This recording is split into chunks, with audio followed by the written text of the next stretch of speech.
Hey everyone, Krista Williams here with Learning Cove, and I just wanted to share a quick tip with you on how to create and insert your favorite fonts into Google Slides. Because if you're anything like me, the choices you have in Google Slides and in Google for fonts are getting better, but there's still sometimes I just have a favorite font that I want to use, or I want to create a image that is, can be movable, but I don't want like the image to separate if I want to like combine some different clip art with some text.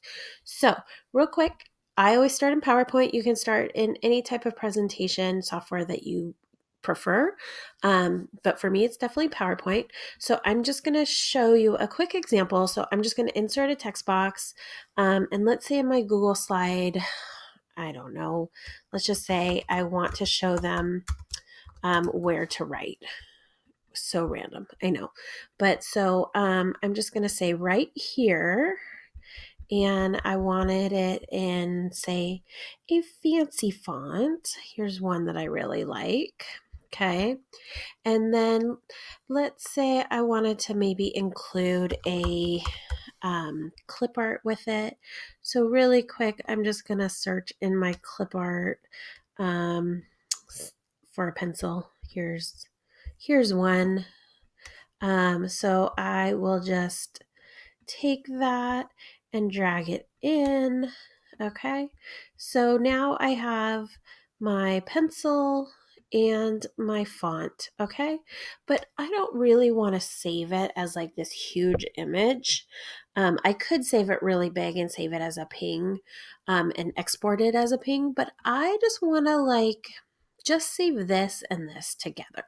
Okay, and have it be a smaller image that I can just insert into my document, and I don't have to like make it a background or anything.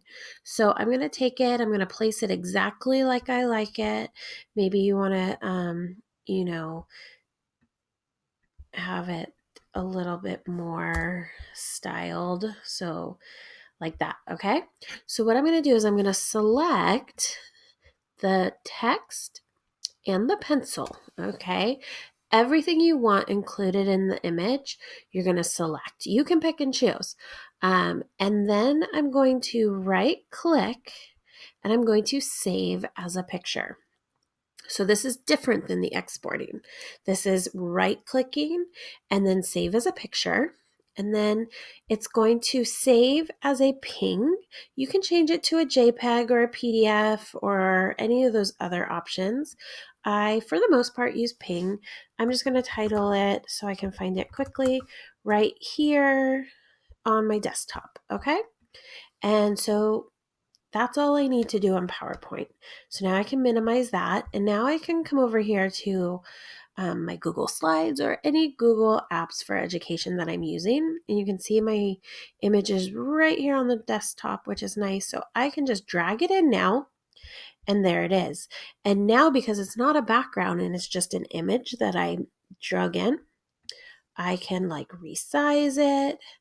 And that way, now, say if I were to share this with a student, this can be moved, but it will always stay in the same formatting that I want. So that's just how you can like insert fonts that you prefer to use that aren't available in Google, or if you want to kind of create a cohesive image. So I was working on a presentation earlier and I wanted to put some special fonts in there. So I went into PowerPoint, and let's see if it's still down here. I went into PowerPoint, I made the label, how to make labels, extra tip. Okay. And then I saved it as an image. Again, you just click on it, your text box, you right click, and then you're going to say save as picture. And then I saved it to my desktop. You can see it's like right over here. And then you drag that in, and that's a way for you to get your titles in fancy font or anything that you want in a fancy font. Now, I love this tip, but keep in mind that if you have any editing to do, it's a much more lengthy process.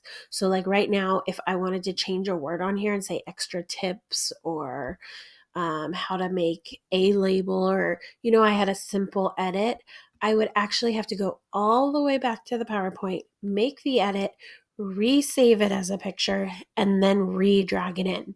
So you kind of want to make sure that everything is ready to go before you go through the process.